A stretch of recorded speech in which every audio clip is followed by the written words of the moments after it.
우리 함께 하나님의 말씀 예레미야 4장 2절과 3절 그리고 6절에 있는 말씀을 함께 보도록 하겠습니다. 우리는 많은 사람 중에서 남은 적은 무리니 당신의 하나님 여호와께서 우리가 마땅히 갈 길과 할 일을 보이시기를 원하나이다. 우리가 당신을 우리 하나님 여호와께 보내면 그의 목소리가 우리에게 좋든지 좋지 않든지를 막론하고 순종하려 함이니라. 아멘. 오늘 본문에서는 남은 무리는 순종해야 하는데 무엇을 순종하라고 이야기하고 있습니까? 갈 길과 할 일입니다. 글씨 안 보이십니까? 네. 어떤 거를 순종하라고 이야기하고 있습니까? 갈 길과 할 일입니다. 오늘 우리에게 보여주시는 갈 길과 할 일에 우리가 할 수 있는 충성을 다하여 순종할 수 있는 저 우리 믿음의 가족들이 되기를 간절히 소망합니다. 우리 귀한 찬양 진심으로 감사드립니다. 제가 원래 화요일부터 계속 감사 인사를 드렸어야 되는데 긴장해서 까먹었습니다. 네. 긴장을 안 하는 것 같아도 긴장하고 있습니다. 네. 제가 성경 말고는 다른 걸 다 까먹어요. 그래서 우리 담임 목사님이 저를 너무 잘해 주셔서 사실 너무 부담이 돼요. 너무 감사해서 사실 이렇게까지 잘해 주시는 목사님을 경험해 본 적이 없습니다. 그래서 부담이에요. 그런데 좋아요. 감사하고 그리고 우리 또 부목사님들 또 우리 모든 병원 식구들 우리 교회 가족들이 만날 때마다 눈으로 사랑을 전해주셔서 진심으로 감사드립니다. 말하지 않아도 다 몰라요. 다 모르지만 그래도 느낌적으로 그냥 잘해주시는 것 같다 이런 생각이 들어서 진심으로 감사를 드립니다. 어느덧 이제 내일은 우리가 사실 안식일이라는 개념이 있기 때문에 오늘이 전도회의 저녁으로는 우리가 또 힘차게 할 수 있는 또 목요일 저녁이라고 생각이 되어서요. 기도 열심히 하고 또 오늘 이 말씀을 함께 시작하도록 하겠습니다. 오늘 시작하면서 영상을 하나 보려고 하는데요. 이 영상은 여러분들하고 제가 뭐 카드 게임을 하려고 하는 건 아니고 이 사람이 이 카드를 섞어요. 그럼 여러분들은 이 카드를 찾아주시면 돼요. 자, 준비되셨습니까? 네. 자, 그럼 지금부터 시작하도록 하겠습니다. Think you can't be conned? Let's find out by playing a little. Think you can't be conned? Let's find out by playing a little card game. But instead of using all 52 cards, you'll only have to keep track of 3. Keep your eyes on the ace. 에이스를 Are you 찾으시는 겁니다. watching? 시작합니다. Here we go. Now, where would you say the ace is? 어디 있을까요? 가운데 맞나 한번 보겠습니다. 1, 2, or 3. If you said right here in the middle, good job. All right, let's do it again. Except this time, let's make it a little more interesting. Why don't we bet, say, $5? Again, keep your eyes on the ace. 저희는 걸지 않아요. Where's the ace right now? Number 1, number 2, or number 3? 어디 있을까요? 1번입니까? 자, 넘어갔어요. 다음 시간에 확인해 보도록 하겠습니다. 우리가 이거 하러 온 건 아니잖아요. 맞죠? 그게 뭐 어디 있는 게 그렇게 중요해요. 네. 근데 이제 3번째쯤 가면 이 사람이 트릭을 써요. 그래서 우리가 지금 2번째까지는 다 뭐 1번 이렇게 다 맞추는데 3번쯤 가면 거의 다 틀려요. 이게 세상입니다. 세상은 우리가 잘하는 것처럼 익숙한 것처럼 만들어 놓고 결정적일 때 속여요. 그런데 우리는 뭐라고 생각하냐면 나는 달라 그래요. 똑같아요. 그래서 우리가 세상에 속지 않으려고 하면 안 되고 진리를 붙들려고 노력해야 되는 거예요. 이것이 오늘의 핵심입니다. 예수님을 만나면 사람은 변화될 수밖에 없어요. 예수님을 만나는 순간 성도라고 불려지게 돼요. 그리고 예수님을 만나는 순간 우리는 성회에 참석합니다. 예수님을 만나는 순간 우리는 성가 찬양을 부르죠. 예수님을 만나는 순간 우리는 성삼위일체의 하나님을 알게 됩니다. 예수님을 만나는 순간 우리는 성경을 알게 되죠. 그리고 예수님을 만나는 순간 우리는 우리의 발걸음으로 성전에 갑니다. 예수님을 만나는 순간 성령을 사모하는 인생을 살아가죠. 아무도 아멘 안 하네. 아멘 할 때까지 할까요? 여기서 중요한 단어가 있어요. 그것은 바로 성자입니다. 이 성자는 성경 사전에 이렇게 정의를 내리고 있습니다. 이 단어를 세심하게 보면 보편적으로 쓰이는 도덕적 의미인 깨끗하다를 넘어서서 거룩하다는 의미로 성경적 의미를 찾는다면 뭐라고 되어 있습니까? 구별입니다. 세상과 다르게 살아가는 것입니다. 그것이 성도요, 성전이요, 성령의 사람이 되는 방법입니다. 그런데 우리가 세상과 너무 똑같이 살아가고 있다는 겁니다. 교회에서도 말입니다. 여기 씨름을 하고 있는 이 두 사람은 야곱과 야복 강가에 나타난 천사였습니다. 여러분 제가 질문 한번 해볼게요.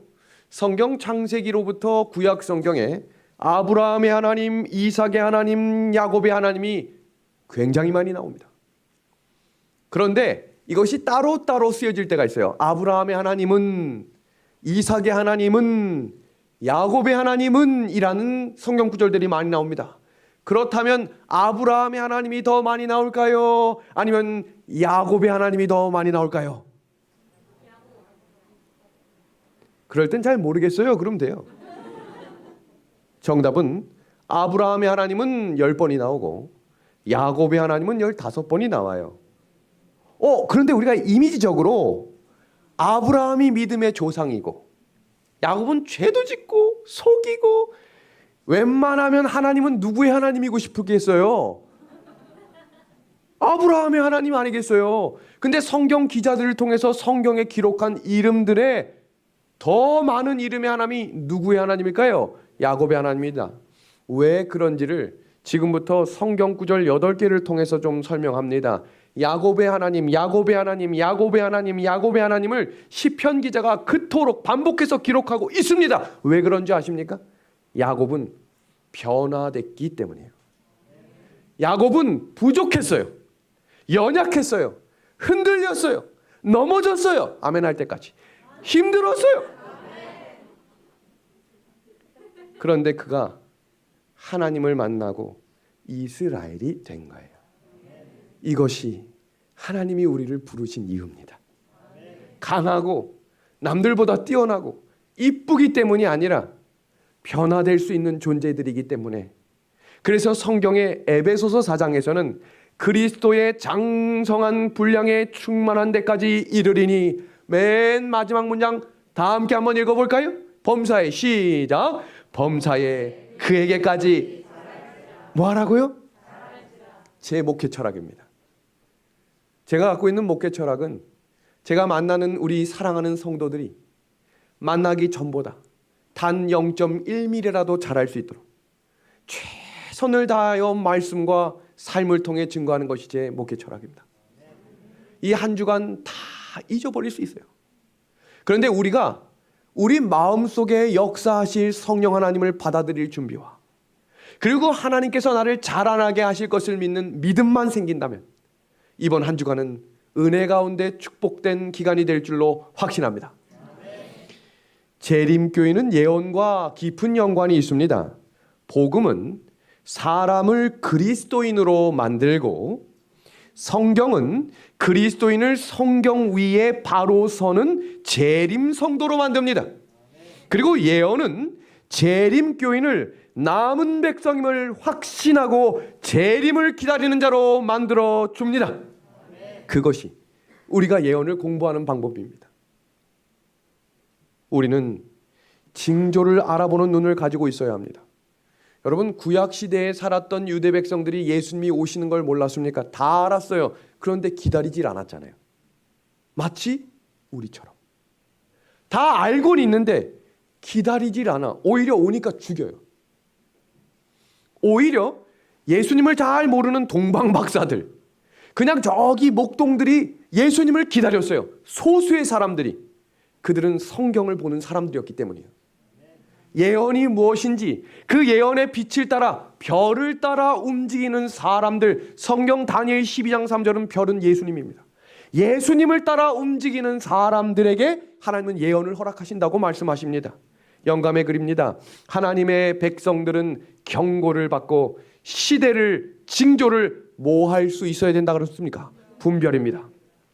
그리고 맨 밑에 문장입니다. 진리를 믿노라고 공언하는 모든 자들은 산 전도자가 되어야 한다. 사실 우리가 다니엘, 요한계시록 예언 강의를 들을 때마다 반복적으로 듣는 그림들이 너무 많았습니다. 그리고 어느 정도 교회 다니면 이 다음에 뭐가 나오는지 다 알아. 그래서 제가 예언을 준비할 때마다 항상 고민을 갖고 있는 것은 보지 않고 듣지 못했던 말씀이 뭐가 있을까? 없어요. 그래서 제가 기도하면서 현대의 뉴스들에 주목하기 시작했어요. 징조들을 볼 때 예전보다 더 재림이 가까워올 수밖에 없도록 하나님은 끊임없이 우리에게 알려주십니다. 한번 볼까요? 러시아 학교에서 총격사고로 34명이 사망했고 나치 문양을 가진 티셔츠를 입은 사람이 계속해서 사람을 죽이는 일이 2달 전에 일어났습니다. 그와 비슷한 시기에 태국 동북부 보육원에서 총기 사건으로 이 어린이는 5살, 4살짜리 꼬마들이 총으로 죽었습니다. 3주 전에 바이든 대통령이 유엔 총회의에서 러시아 핵 위험의 쿠바 미사일 위기 이후 최고 수준이며, 지금 보시는 이 그림은 청와대 홈페이지에서 제가 다운받아온 사진인데 이게 대통령 서명이 들어있는 문서입니다. 여기에 뭐라고 쓰여 있냐면 미국도 핵무기를 함부로 쓸 수 없었어요. 근데 이제는 미국은 위기의 때가 되면 아무 조치 없이 핵무기를 쓸 수 있는 걸로 법적으로 바꿨어요. 이건 무슨 말이냐면 하루아침에 핵무기를 쏠 수 있는 시대가 된 거예요. 핵을 제재하고 못 쓸 수 있도록 만드는 나라가 이제는 핵을 위기에 따라 쏠 수 있는, 이젠 러시아, 북한 어느 나라가 갑자기 밤에 핵뽕 쏘면 어느 한 나라가 사라질 수 있는 시대에 살고 있어요. 이때 일본 홋카이도에서 연어가 떼죽음을 당하고 6만 마리의 연어들이 떼죽음을 당하며 유럽이 불타고 식량 위기로 3억 명이 굶는 시대가 지금 이 시대입니다. 전에 없던 시대. 이때 가디언에서 뉴스는 인류가 직면할 8대 종말 위험을 2주 전에 다음과 같은 기사로 발표했어요. 기후변화, 해수면 상승, 대규모 식량난, 경제적 몰락. 우리가 이게 이틀 동안 살핀 내용이에요. 제가 이 내용들을 제가 어디서 지어온 것이 아니라 CNN 뉴스나 뉴욕이나 여러 타임즈들을 통해 계속해서 반복적으로 나오고 있어요. 그런데 우리는 먹고 사는 문제에 바쁘다 보니까 우리나라가 뭐하나 이렇게 생각하고 있지만 전 세계가 지금 흘러가는 흐름들을 보면 이 4가지가 모두 다 하나를 가리키고 있습니다. 지구온난화입니다. 바이러스의 만연과 테러와 핵전쟁, 초대형 지진과 지구의 유성 충돌이 일어난다. 여러분, 지구온난화로 전 세계 호수 70%가 녹조로 변하는 시대가 지금 이 시대입니다. 그리고 파리 기후 협약이라고 하는 것이 있는데 원래 지구의 기온이 1도가 올라가려면 100년이 걸렸어요. 근데 이것이 10년이 안 돼서 올라가 버린 거예요. 이게 뭘 의미하는가? 2022년 일본에 322cm의 눈이 왔어요. 왜 안 올랍니까? 100년 만에 이런 눈이 왔대요. 제가 요즘 뉴스를 볼 때마다 항상 주목하고 있는 단어들이 있어요. 100년만, 150년만, 1000년만. 이게 무슨 말이냐면 전에 없던 일들이 우리의 일상으로 너무 깊이 오는 거예요. 예전에 우리 할아버지 시대에는 그런 일들이 저기 멀리 산림에서 일어나서 사람하고 상관이 없었어요. 그런데 지금 일어나는 징조들은 대부분 대도시에서 일어납니다. 파키스탄. 모든 홍수들 대도시 안에서 일어나요. 유럽이라고 하는 나라가 홍수로 물에 잠길 줄 누가 알았습니까? 호주라는 나라에 6개월 동안 불이 안 꺼질지 누가 알았겠습니까? 제가 3주 전에 미국을 다녀왔어요. 캘리포니아에 지금 물이 부족해서 차량 세차하는 것을 나라에서 금지시키고 있습니다. 무슨 말인지 아시겠어요? 세상이 지금 움직이고 있어요. 변화하고 있다고요. 지금 우리는 성경을 보니까 재미도 없고, 지금 이 시대의 사람들은 기적을 바랍니다. 원래대로 돌아가기를, 예전처럼 행복하기를. 그런데 지금 보시는 이 그림은요, 제자들이 예수님과 지내면서 가장 행복했던 기적임을 성경은 이야기합니다. 왜냐하면 예수님을 예수가 아니라 왕으로 추대하라 라고 하는 음성이 울려 퍼졌어요. 여기 100여 명이 앉아 계신데, 여기 100여 명이 제 이름을 부르면 제 심장이 뜨거워질까요? 뜨거워지죠. 그런데 거기에 1만 명이 그 이름을 부른다고 생각해 보세요. 여기 5천 명이 장정들이니까 가족 단위로 모이면 2만 명입니다. 그 2만 명이 한 사람의 이름을 부를 때 제자들의 마음이 어땠을까요? 흥분되는 거예요. 그런데 중요한 것은 그 흥분됨이, 그 기적이 제자들을 변화시키지는 못했어요.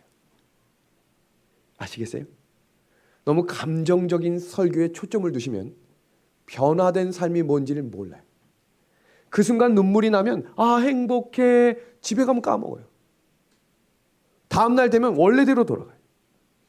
우리는 우리 신앙의 기준을 붙들 수 있는 기준이 마음에 새겨질 수 있도록 성경을 상고함으로 배울 수 있는 믿음이 자라나야 합니다. 예수님에 대한 성경을 보고 부활하신 예수님과 예언 공부를 40일 동안 했거든요. 그리고 제자들이 완전히 변화됩니다. 우리도 성취될 말씀을 배움으로 확고한 믿음을 갖게 되기를 간절히 소망합니다. 기독교의 신앙의 근본은 성경입니다. 우리 다 같이 한번 읽어주시겠습니까? 시작. 기독교의 신앙의 근본은 성경이다. 성경을 모르거나 정확하게 이해하지 못하면 잘못된 신앙을 할 수 있습니다. 하나님의 구원의 섭리는 그냥 감정으로 되는 게 아니에요. 믿습니다, 이것이 아니고요, 역사적 시간 속에 이루어지는 거예요. 기독교인들은 그래서 역사에 대한 기본적인 지혜와 이해를 가지고 있어야 합니다. 기독교 역사는 성경의 예언을 통해 이해합니다. 그것이 바로 금신상이고 4가지 동물입니다. 예언을 모르거나 잘못 알면 헛된 신앙을 할 수 있습니다. 예레미야 42장 3절, 오늘 본문의 말씀이죠. 당신의 하나님 여호와께서 우리의 마땅히 갈 길과 할 일을 보이시기를 원하나이다. 무엇을 통해 말입니까? 예언입니다. 그래서 우리가 어제 저녁에 배운 말씀은 아주 짧게 하고 넘어갑니다. 오늘 처음 오시거나 방송으로 보시는 분들은 어제 방송을 참고해 주시기를 부탁드립니다. 그러므로 너희가 이것을 알고 이미 있는 진리, 여러분 오해하시지 말아야 될 건 어떤 갑자기 설교자가 와서 제가 깨달았는데, 이건 다 거짓입니다. 성경은 반드시 성경으로 말씀하고 계시기 때문에 이 말씀이, 이 설교자가 하는 말이 성경에 나와 있는지를 확인하셔야 돼요. 그래서 성경은 이미 있는 진리, 사람이 이야기한 게 아니라 하나님께서 성경을 통해 이미 있는 진리를 주신다라고 이야기했습니다. 그것의 성경 주석은 이렇게 말합니다. 지금 너희에게 있는 진리, 그걸 뭐라 부르는 거예요? 현대 진리입니다. 현대 진리는 정확하고 단순합니다. 홍수 시대에 어디에 타면 산다? 방주입니다. 소돔과 고모라가 불로 멸망할 땐 방주에 타면 죽어요. 불타기 때문에. 그래서 어디로? 이 도시를 뭐 해야 사는 거예요? 떠나야 삽니다. 다음, 출애굽을 할 때 하나님은 명령하셨어요. 문설주에 어린 양의 피를 발라야만 산다. 다른 피는 안 됩니다. 4번째, 예루살렘이 AD 70년경에 멸망할 때 하나님이 예언의 말씀으로 이야기하셨어요. 그때가 되면 도망가라. 어디로요? 산으로 말입니다. 초대교회는 십자가와 부활이고 1517년 종교개혁이 일어날 때는 오직 믿음과 오직 성경과 오직 은혜를 외치며 현대기별을 가지고 전진했습니다. 그러면 지금은 어떤 것이 현대기별일까? 그것이 바로 새천사의 기별, 영원한 복음입니다. 그렇다면 우리는 먼저 새천사의 기별을 배우기 전에 누가 이 기별을 외치게 될 것인가입니다. 오늘 우리가 배우면 전하면 내가 마지막 14만 4천입니까? 어떤 사람이 이것을 전할까? 한번 보겠습니다. 계시록 14장 1절의 말씀입니다. 지금 이 장면은 구원받은 백성들의 무리를 사도 요한이 본 장면입니다. 기대하는 마음으로, 우리도 이곳에 함께 서기를 기대하는 마음으로 함께 크게 눈을 뜨고 봐주시기 바랍니다. 또 내가 보니 어린 양이 시온산에 섰고 그와 함께 누가 서 있대요? 14만 4천이 섰는데 그 이마에 어린 양의 이름과 그 아버지의 이름을 쓴 것이 있도다. 아멘입니다. 왜 하나님께서는 계시록 21장과 22장에 기록된 새하늘과 새 땅에 등장해야 될 14만 4천을 왜 먼저 보여주셨을까요? 큰 박해와 고난을 통과해야 될 사람들에게 너희가 그 고난을 통과하는 끝 영광의 시온성에 있을 것을 미리 보여주신 것입니다. 고난이 올 때 이 장면을 마음속에 새기시고 그 말씀을 그대로 가지고 전진하는 백성들이 되기를 소망합니다. 그럼 이 14만 4천들은 도대체 어떤 사람들일까? 성경은 이렇게 이야기합니다. 지금 보시는 이 그림은 계시록 6장에 나타나는 장면인데요. 하늘에 두루마기가 말리는 것 같이 떠나가고 각 산과 섬이 제자리에서 옮겨집니다. 7재앙이 있을 때는 그냥 단순하게 총싸움을 하거나 그냥 서로가 서로를 죽일 정도가 아니라 하늘이 두루마리로 접혀지고 각 섬이 움직이는 장면이 있을 때 살아있을 사람 있겠습니까? 없겠습니까? 아마겟돈 전쟁은 내가 어디 잘 숨어 있어야지 해서 숨어 있을 전쟁이 아니에요. 그런데 맨 마지막 문장 보겠습니다. 누가 능히 서리요. 이 말은 이렇게 해석될 수 있어요. 누군가는 그곳에 서겠다는 겁니다. 위로가 됩니까? 그 위기의 속에서도 누군가는 그곳에 서겠다는 겁니다. 그리고 바로 이어지는 문장 속에 계시록 7장 2절과 3절에 이렇게 기록됩니다. 또 봄에 다른 천사가 살아계신 하나님의 인을 가지고 해 돋는 데로부터 올라와 땅과 바다를 해롭게 할 권세를 받은 내 천사를 향하여 큰 소리로 외쳐 이르되 우리가 한번 같이 읽어주시겠습니까? 우리 시작. 우리 하나님의 종들의 이마에 인치기까지. 자 봅시다. 누가 능히 서리요. 누가 서는 거예요? 하나님의 종들의 이마에 인침을 받은 자들은 살아있습니다. 그 자들을 성경은 14만 4천이라고 부른 겁니다. 그러면 저희가 시간 관계상 14만 4천이 왜 나왔고 이게 어떻게 정리되는지에 대한 내용은 아주 간략하게만 정리하겠습니다. 교회 안에서도 이 부분에 대한 해석이 분분한데 우리는 항상 기준이 성경이고 대총회로부터 시작되는 조직에서 성경을 해석하는 원리를 따라갑니다. 대총회에서는 이 수에 대해서 실제 수인가 상징 수인가 라고 하는 장면을 통해 대총회 성서연구원 다니엘 요한계시록 연구 6권 262페이지는 이렇게 정리합니다. 12은 12지파에 기초한 고대 이스라엘의 수이다. 그것은 또한 12사도들 위해 세워진 교회의 수이다. 따라서 14만 4천이라는 수는 그 수가 구성하고 있는 완전성에 비추어 하나님의 교회의 연합과 완전성 그리고 완성을 상징하는 것으로 이해되어야 한다. 아멘이죠? 개신교회와 어떤 종파에서는 이 숫자가 실제 수이기 때문에 여기에 들어가기 위해 최선을 다하고 거기에 최선을 다하는 방법이 우리 교회에 나오는 겁니다. 이렇게 소개하는 글들도 있어요. 그러나 이것은 상징적인 수라는 것을 정리하고 넘어가도록 하겠습니다. 그렇다면 하나님의 인은 무엇이고 입맞은 자들은 어떤 사람인지를 보도록 하겠습니다. 성경에 하나님의 인을 어디에 찌겠다고 했습니까? 어디에? 이마입니다. 그럼 왜 이마입니까? 손도 있고 가슴도 있고 왜 이마일까? 그럼 먼저 인부터 공부합시다. 인이라고 하는 것은 구약시대의 중요한 문서나 자신의 소유를 나타내기 위해 봉인할 때 썼던 것이 인입니다. 성도의 이마에 찍혀있는 인은 보이지 않는 도장인데 하나님의 도장은 성도의 어디에 찍는 거예요? 어디에? 성품입니다. 성품. 하나님의 종들의 이마에 인치기까지. 왜 종들의 이마에 인을 칠까? 여기 그림을 한번 같이 봅니다. 여러분 이마에 뭐가 있는 줄 아십니까? 우리 앞에 두뇌를 전두엽이라고 해요. 전두엽.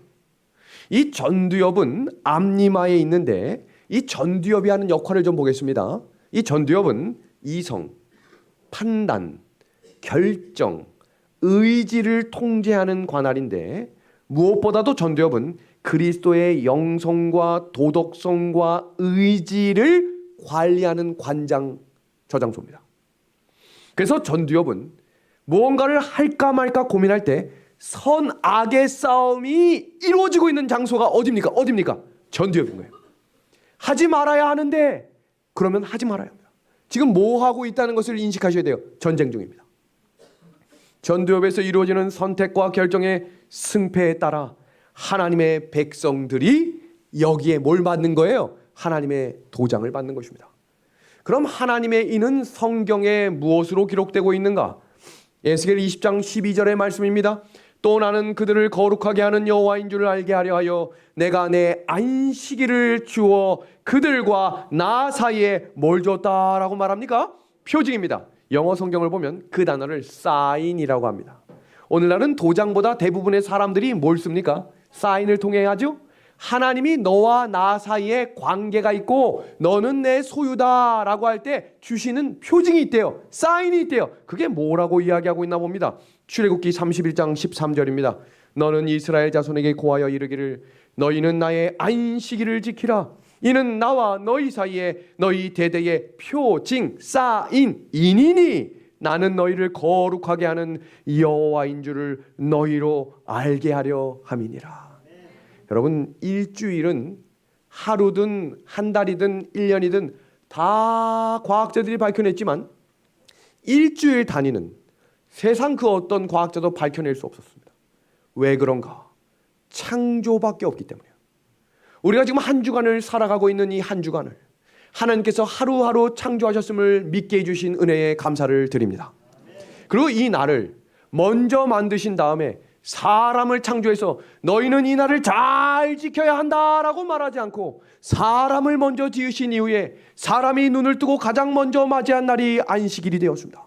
그리고 그 날을 복 주시고 거룩하게 함으로 이 날이 너희가 행복할 수 있는 날이며 이 날이 하나님을 기억할 수 있는 날임을 우리에게 가르쳐 주신 그 날이 바로 이름하여 안식일이 된 것입니다. 우리가 알고 있는 왕의 도장에는 3요소가 있는데 그 도장에는 통치 영역과 통치 직위와 통치자의 이름이 있어야만 고대 시대의 도장으로 인정받았습니다. 그냥 윤석열 이렇게만 되면 안 돼요. 대한민국 대통령 윤석열이라고 이야기해야 그 도장이 확실한 인이 되는 겁니다. 그런데 넷째 계명을 한번 보면 안식일을 기억하여 거룩히 지키라고 이야기하며 너의 하나님 여호와 그리고 하늘과 땅과 바다와 그 가운데 모든 것을 만드신 이 누굽니까? 영토와 직위와 이름이 들어있는 도장이 바로 넷째 계명 안식일 계명이 된 것입니다. 영토는 하늘과 땅과 바다요 직위는 만드신 분이며 창조주이시고 이름은 하나님 여호와로 넷째 계명 안에 하나님의 인을 주시고 그 인을 받을 어디를 주신 거예요? 이 말을 주신 하나님입니다. 그래서 성경에 14만 4천에 대해 이해할 때 우리가 이 구절을 이해하고 첫째 천사의 기별로 넘어갑니다. 한번 봅니다. 구원이 확정되어 하나님의 인을 받은 자들이 14만 4천입니다. 그리고 짐승의 권세를 대적하여 싸울 군사들입니다. 아마겟돈 전쟁이 일어나기 전에 사탄은 자신의 군사들을 세우고 하나님은 하나님의 증인들을 세웁니다. 아브라함과 노아와 요셉과 침례 요한을 준비시키셨던 것처럼 말입니다. 그들은 목숨을 걸고 하나님께 충성하는 순교신앙을 하는 사람들일 것이며 그들의 진리는 마지막 증인들이 되겠다라고 이야기합니다. 그리고 그들이 바로 온 세상을 향해 마지막 경고를 외치게 될 것입니다. 그들이 외칠 기별이 무엇이냐면 세 천사의 기별입니다. 그리고 이 7번이 제일 중요합니다. 한번 다 같이 읽어보겠습니다. 살아서 시작. 살아서 예수님의 재림을 맞이하게 될 사람들입니다. 저는 이 말씀을 듣고 있는 우리 모든 백성들이 살아서 우리 예수님을 맞이할 수 있는 구별된 주의 백성이 되기를 우리 예수님의 이름으로 소망합니다. 그것이 우리의 소망이 되어야 하지 않겠습니까? 하나님의 인을 받을 사람들은 이렇게 정리합니다. 예수님을 위해서라면 제가 무엇이든지 하겠습니다. 흔들리지 않고 진리를 붙들고 가겠습니다.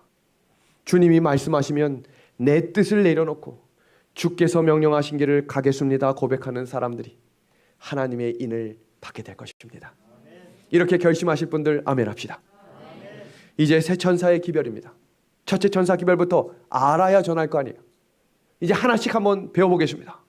새 천사의 기별에 대해서 영감의 글은 이렇게 말합니다. 특별한 의미에서 제7일 안식일 예수 재림교인들은 파수꾼이요 빛의 전달자들로 세상에 세워졌다. 그들에게는 멸망해가는 세상에 전할 마지막 경고가 위탁되었다. 그들에게는 하나님의 말씀에서 놀라운 빛이 비치고 있다. 가장 엄숙하고 중대한 사업, 첫째와 둘째와 셋째 천사의 기별을 선포하는 사업이 그들에게 주어졌다. 그보다 더 중요한 사업은 없다. 다른 어떤 것도 그들의 주의를 빼앗도록 허용되어서는 안 된다. 첫째 천사 기별을 시작합니다. 계시록 14장 7절의 말씀입니다. 우리 한번 다 같이 읽어주시겠습니까? 그가 시작.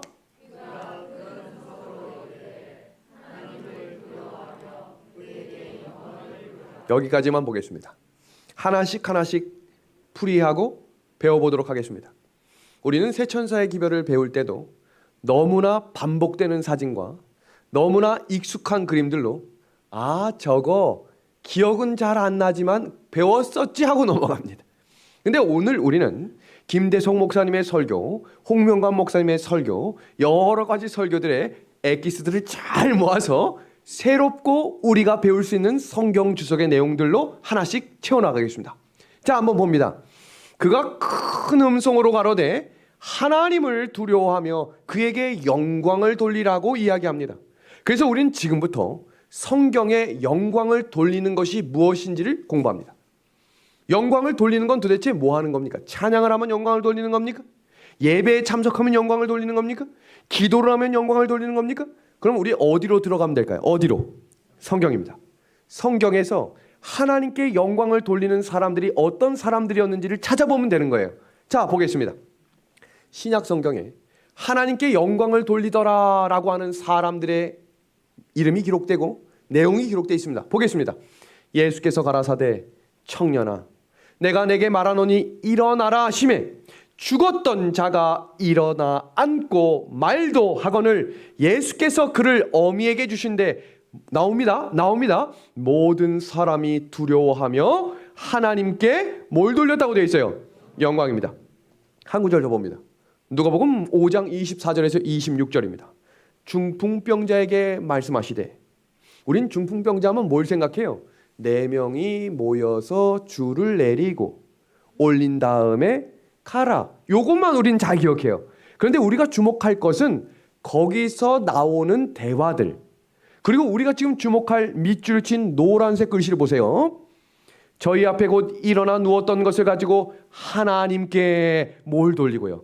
영광을 돌리며 자기 집으로 돌아가니 모든 사람이 놀라 하나님께 뭐하며 영광을 돌리며 심히 뭐 했다고 되어 있어요? 두려워했다. 와, 그러면 우리가 첫째 천사의 기별에서 나오는 너희는 하나님을 두려워하며 영광을 돌리라 라고 하는 구절의 해결을 찾았습니다. 하나님의 영광을 본 사람만이, 하나님의 영광을 경험한 사람만이 하나님께 영광을 돌릴 수 있는 거예요. 명확합니까? 그래서 영어 성경을 봅니다. Give glory to him. 이 말은 그에게 영광을 주라. 무슨 말입니까? 영광을 받았기 때문에, 그 영광을 경험했기 때문에 그 영광을 다시 돌리라는 것입니다. 이해되셨습니까? 그러면 이 의미를 더 명확하게 해결할 수 있는 내용이 어디에 나올까요? 성경입니다.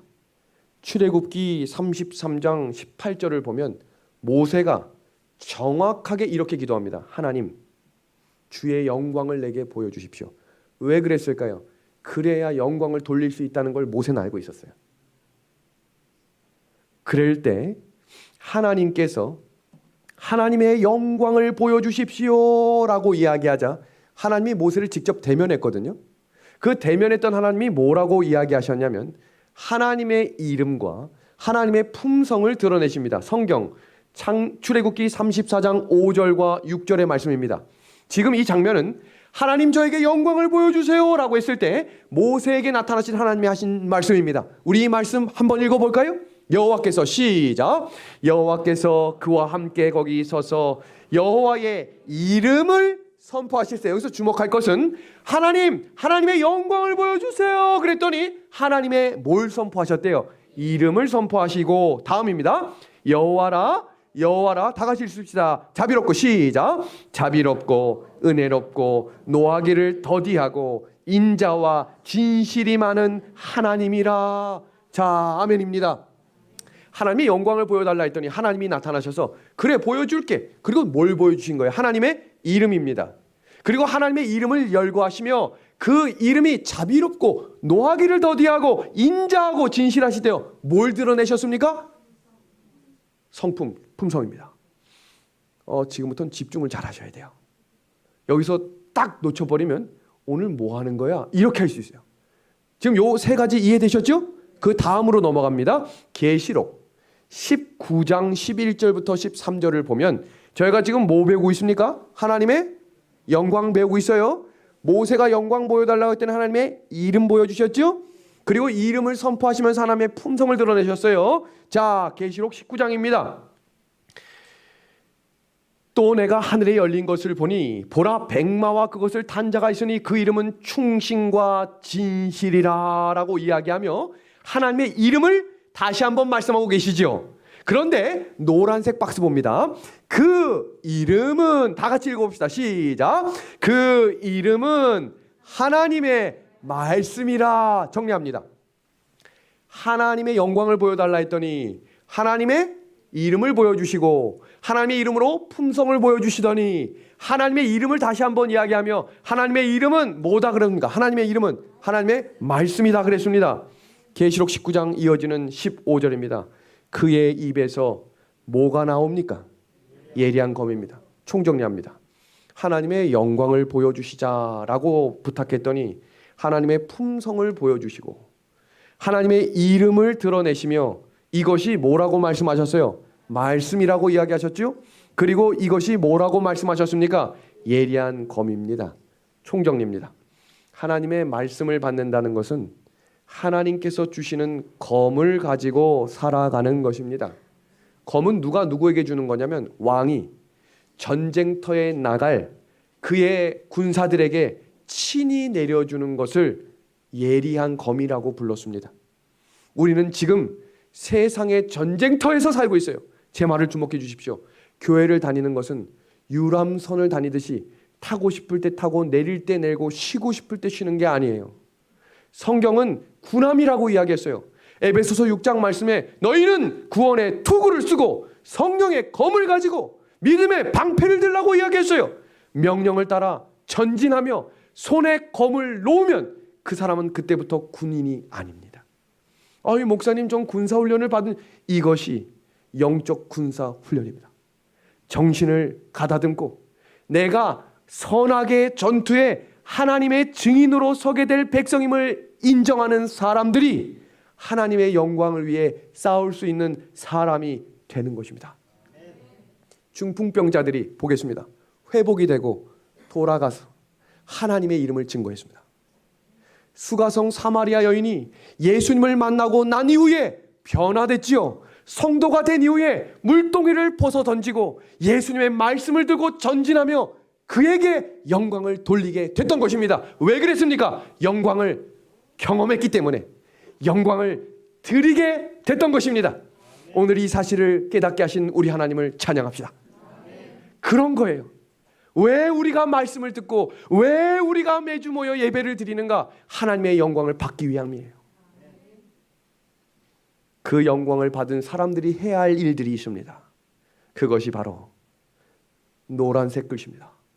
다 같이 한번 읽어보겠습니다. 시작.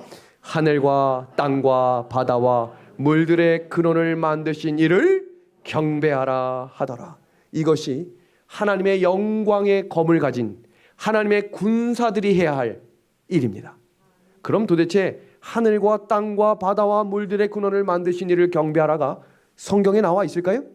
이 구절 말고도 성경에 나와 있을까요? 성경은 반복해서 그 말씀들을 강조하는데 그 내용이 바로 십계명 네 번째 계명에 기록되어 있습니다. 여기 빨간색 동그라미 안에 하늘과 땅과 바다와 그 가운데 모든 것을 만들고 제7일에 쉬었습니다. 그러니까 이 첫째 천사 기별 속에 하늘과 땅과 바다와 물들의 근원을 만드신 이가 누굽니까? 창조주를 예배하라라는 것입니다. 그러면 창조주를 예배하는 방법은 무엇일까? 십계명을 보면 그 구절이 정확하게 기록되어 있습니다. 앞에 3개와 밑에 6개를 동시에 묶어주고 연결되고 있는 이 단어는 바로 네 번째 계명. 다 같이 한번 읽어보겠습니다. 안식일을 시작. 안식일을 기억하여 거룩히 지키라. 아멘. 영감의 글은 이 내용을 우리에게 이렇게 가르칩니다. 선악과가 에덴 동산 중앙에 위치해 있었던 것과 똑같이 안식일 계명은 십계명의 중앙에 있다. 맨 마지막 문장입니다. 넷째 계명은 하나님께서 그의 모든 백성의 충성을 증명하도록 하시려고 주신 뭐다라고 이야기합니까? 시금석이다라고 이야기하고 있습니다. 우리 재림 성도들에게, 믿음의 가족들에게 질문해 봅니다. 재림 성도로 살면서 금요일 해가 지면 마음이 편하십니까? 아니면 토요일 해가 지면 마음이 편하십니까? 뭐 이게 무슨 질문이야 하는 표정인데, 안식일이 다가오는 게 좋은 사람이 있고 안식일이 빨리 끝나야 좋다라는 사람이 있어요. 여러분은 어떤 성도로 지금 이 한 주간을, 이 한 해를 살아가고 계십니까? 오늘 이 말씀을 읽으면서 도대체 우리는 어떤 성도가 되어야 할까를 한번 살펴보도록 하겠습니다. 에스겔 20장 16절의 말씀입니다.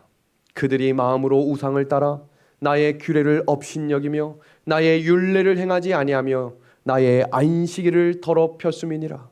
우리가 출애굽기 31장을 읽으면서 하나님께서 하나님과 그의 백성들 사이에 사인을 주셨어요. 인을 주셨는데 안식일입니다. 그런데 그 안식일을 더럽히고 그 안식일을 업신여기는 사람들을 성경에서 뭐라고 이야기하고 있냐면 우상을 숭배하는 자다라고 이야기합니다.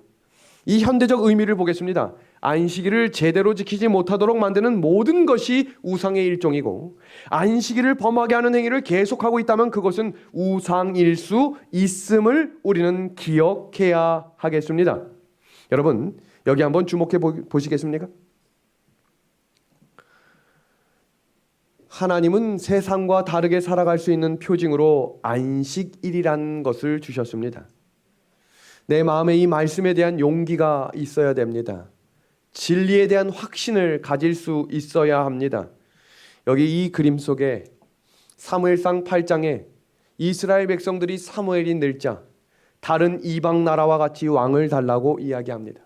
이 말은 더 이상 당신을 믿고 갈 수 없으니 우리에게도 눈에 보이는 왕을 달라고 이야기합니다. 이 말은 세상과 같아지겠다는 말입니다. 왜 침례 요한이 세상과 똑같이 살지 않았을까요? 왜 침례 요한이 세상과 똑같은 음식을 먹지 않았을까요? 왜 침례 요한이 세상과 똑같은 생각을 하면서 살지 않았을까요?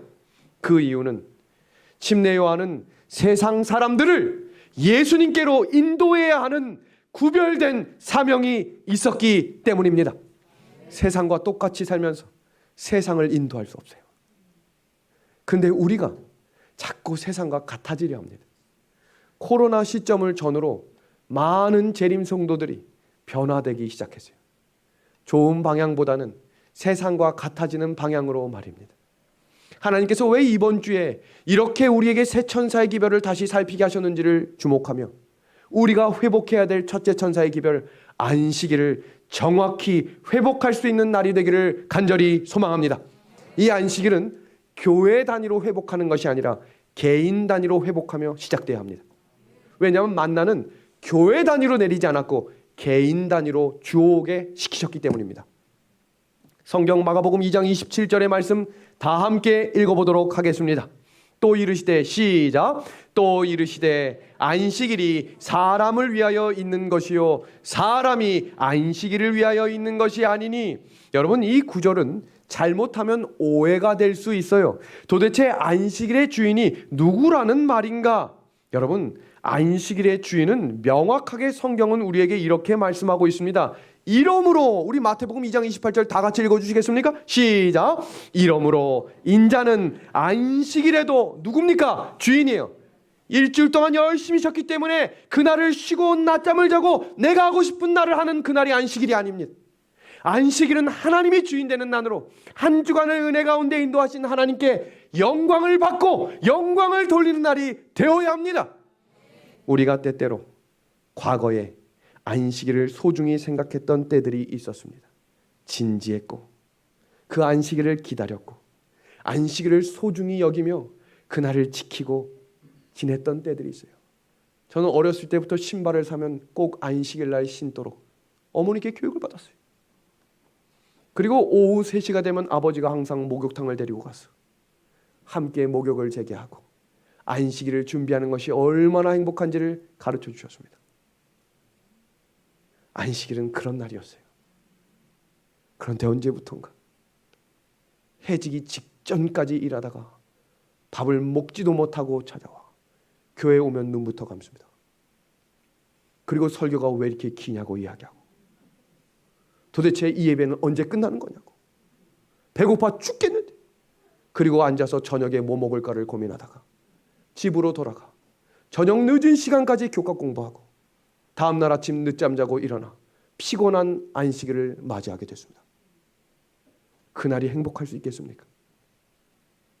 왜 우리의 안식일이 이렇게 바뀌게 됐을까? 삶의 주인이 내가 됐기 때문이에요. 안식일을 지키다가 학교에서 퇴학당하는 성도들이 있었고 군에서 영창을 가는 성도들도 있고 회사에서 회고당하는 사람도 있었습니다. 왜냐하면 그날이 우리에게 목숨처럼 소중했기 때문입니다.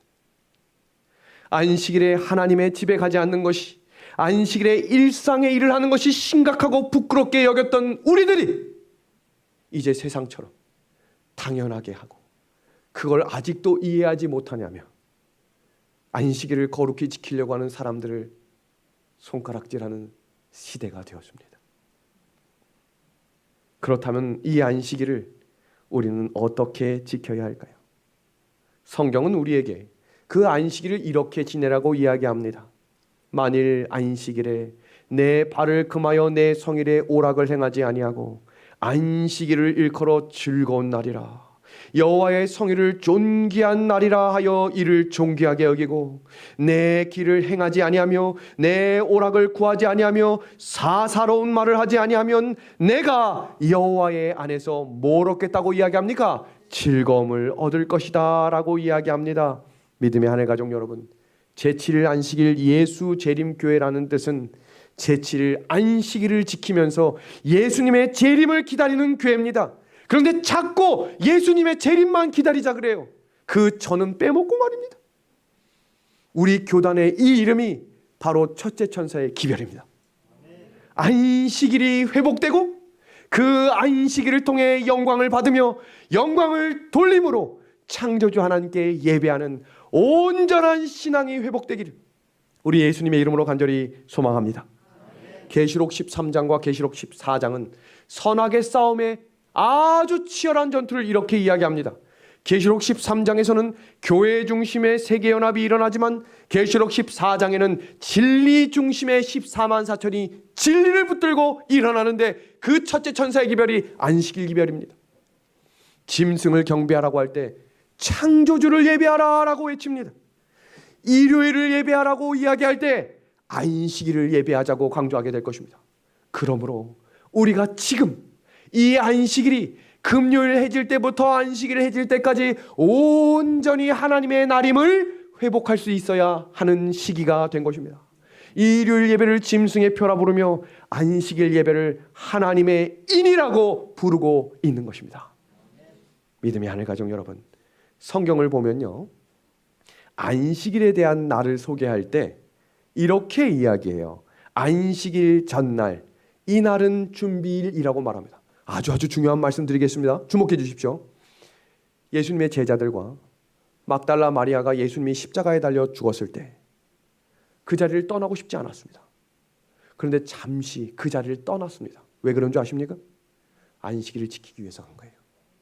이걸 기억하셔야 돼요. 그 예수님이 죽었을지라도 예수님이 세우신 창조의 기념일 안식일은 패할 수 없는 날임을 그들이 믿었기 때문에 그날을 거룩히 지키기 위해 내려갔습니다. 그럼 우리가 지금부터 안식일을 거룩히 지킬 수 있는 원리를 살피도록 하겠습니다. 성경은 요일의 개념이 없고 안식 후 첫째 날, 안식 후 둘째 날, 안식 후 셋째 날, 안식 후 넷째 날, 안식 후 다섯째 날이라고 성경은 말해요. 그리고 안식일 전날을 뭐라 부릅니까? 예비일이라고 부르고 있어요.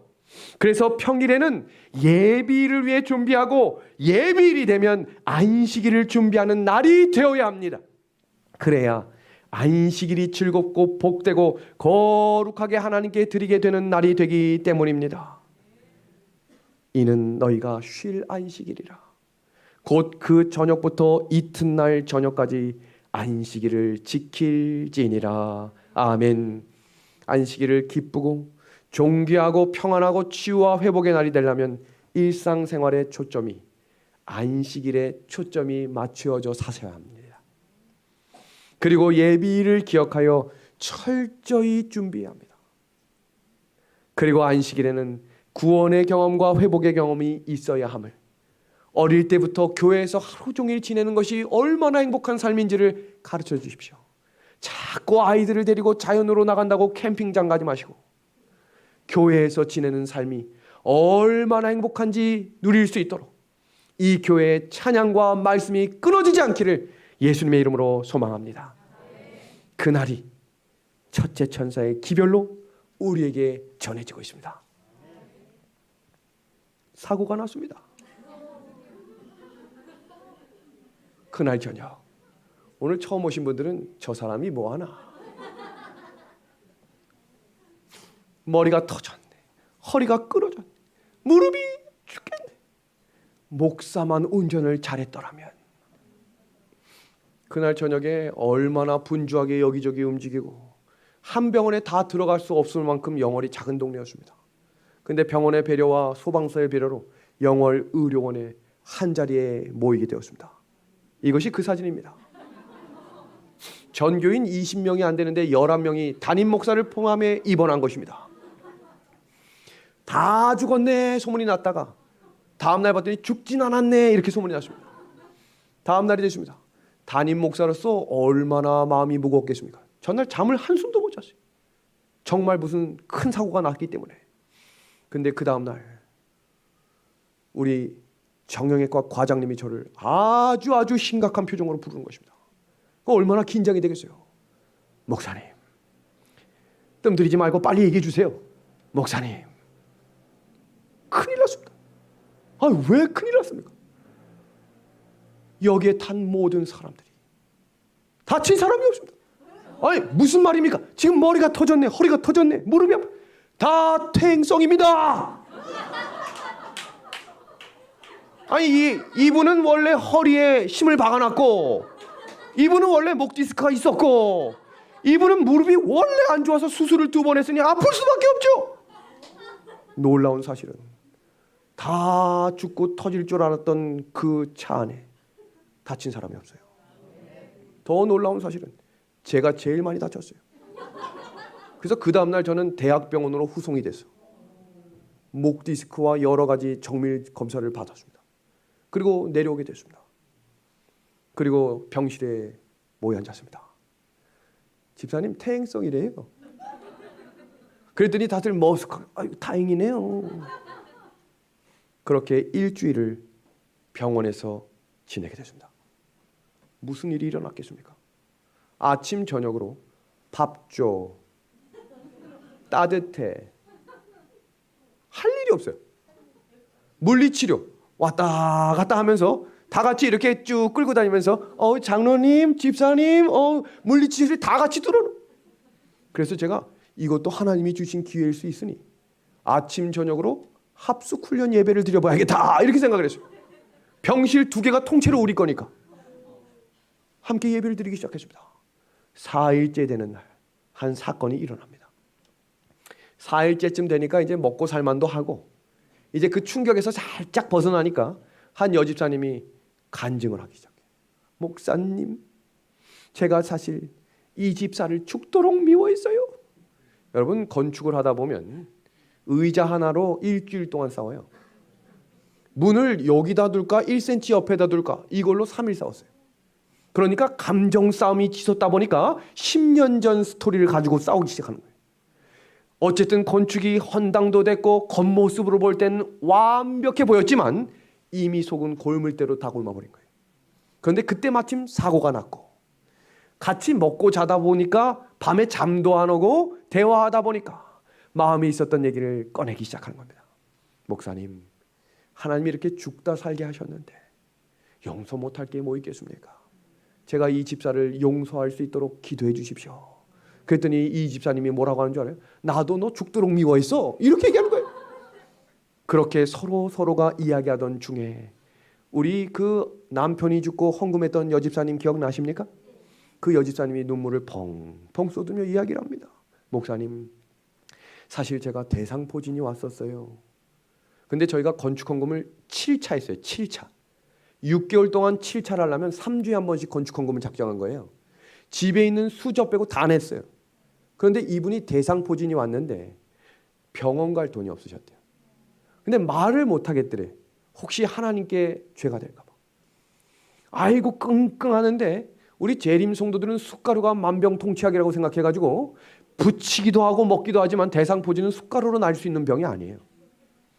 너무너무 아픈데 다 낫대. 하나님이 일주일 동안 무료로 낫게 해주셨습니다. 아멘. 아멘. 그랬더니 유치원 원장님이 계셨던 여집사님, 나도 대상포진이었어. 그러는 거예요. 한 명 한 명 얘기를 들어보니 딱 치료가 필요한 사람들이 다 들어와 있었어요. 그리고 그 주 일요일이 됐습니다. 영월에는 인구수가 많지 않은데 1200명이 다니는 영월 대교회라는 그 교회 다니지 않으면 장사를 못할 정도로 모든 사람들이 그 교회에 모이는 큰 교회가 있어요. 근데 영월 지역에서는 이 재림교회를 2단이라고 이야기했었어요. 근데 그 주 일요일 설교 예배 시간에 저하고 이 대교회 장로님하고 친분도 없고 만난 적도 없어요. 근데 이런 설교를 하더래요. 여러분, 제7일 안식일 예수 재림교회는 2단이 아니에요. 성경적으로 전통이니까 오늘부로 2단이라고 말하지 마세요. 여러분, 장로교에서는 목사님이 이야기하면 법입니다. 소문이 났어요. 대교회 목사님이 2단 아니래. 그때 소문이 좋게 나기 시작했습니다. 그리고 마지막 날이 돼요.